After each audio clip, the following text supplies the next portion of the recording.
ন্যায় এটা কথা কাণ খুলি শুনি লওক। এয়া হৈছে লাষ্ট ৱাৰ্ণিং।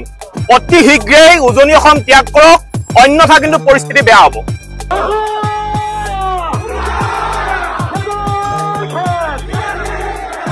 আমি আজি উজনি অসম বচাব লাগিব।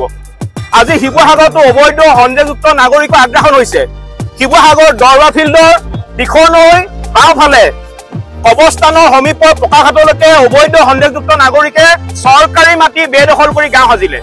আজি খাটৰ পথাৰত মিয়া সোমাইছে, আজি চিন্তামণিগড় মিয়া সোমাইছে। ইয়াৰ বাহিৰেও আজি হাতীকুক ৰংগ চাৰিআলি জেঙনিকটীয়া বাবুপতি এই ঠাইসমূহৰ খিলঞ্জীয়া থলুৱা মানুহবোৰে তেওঁলোকে ভাড়াঘৰ বনাই মিয়াক থাকিবলৈ সুবিধা প্ৰদান কৰি দিছে। গতিকে এনেকৈ নহ'ব, আমি জাতিটো বচাব লাগিব, উজনি অসম আমি বচাব লাগিব। আৰু সেইবাবে অহা কাইলৈৰ পৰা শিৱসাগৰত থকা প্ৰতিটো ইটা ভাটা, প্ৰতিটো লোহাৰ ডেম্পকে আদি কৰি সকলোতে অভিযান চলিব। এটাও মিয়া উজনি অসমত এইবাৰ থাকিব নোৱাৰে, এইটো স্পষ্ট কথা। আৰু এইবাৰ মিয়াক কোনো শক্তিয়ে মিয়াক বচাব নোৱাৰে। হয় মিয়াই উজনি অসমৰ পৰা প্ৰত্যাগমন কৰক, অন্যথা কিন্তু মিয়াক কিন্তু পিতা হ'ব, এইটো একদম স্পষ্ট কথা। আমাৰ কথা এইটোৱে যে এইখন অসমত কেৱল মাত্ৰ খিলঞ্জীয়া মানুহৰ প্ৰভুত্ব আৰু আধিপত্য থাকিব লাগিব। ইয়াত মিয়াৰ দপদপনি কোনো কাৰণত আমি সহ্য নকৰো, মিয়াৰ দপদপনি ইয়াত নচলিব। আৰু এতিয়া বাংলাদেশীৰ লগত প্ৰেম নহয়, এতিয়া বাংলাদেশী পিটন দি জাতি বচোৱা সময়। আৰু সেইবাবে অসমৰ প্ৰতিজন খিলঞ্জীয়া ভূমিপুত্ৰক আমি ওলাই আহিবৰ কাৰণে বিনম্ৰভাৱে অনুৰোধ জনাইছো। হাতত তথ্য আছে যে শিৱসাগৰ জিলাৰ হাতীকুক ৰংগ চাৰিআলি জেঙনিকটীয়া বাবুপতিকে আৰম্ভ কৰি বিভিন্ন ঠাইত আমাৰ থলুৱা মানুহখিনিয়ে ভাড়াঘৰ সাজি মিয়াক থাকিবলৈ সুবিধা প্ৰদান কৰি দিছে। গতিকে অহা কাইলৈৰ পৰা অভিযান চলিব।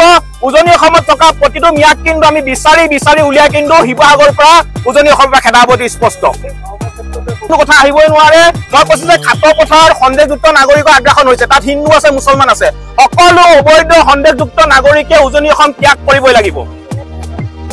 আমি বাধ্য হৈছো, আমি বাৰে বাৰে চৰকাৰক প্ৰশাসনক এই কথাবিলাক কৈ থকাৰ পিছতো তেওঁলোকে কোনো ধৰণৰ গুৰুত্ব প্ৰদান কৰা নাই, যাৰ পৰিপ্ৰেক্ষিতত আমি আজি নিজে ওলাই আহিবলৈ বাধ্য হৈছো।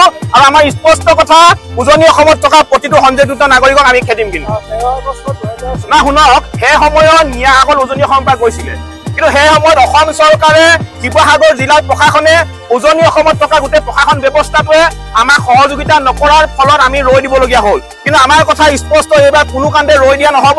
এইবাৰ মিয়া হওক, সন্দেহযুক্ত নাগৰিকে হওক, উজনি অসম পৰা যাব লাগিব। নাই নাই, আমি কোনো কাৰণতে পিছুকাৰ কথা আহিব নোৱাৰে। আমি উজনি অসম এইবাৰ মিয়া মুক্ত কৰিমেই।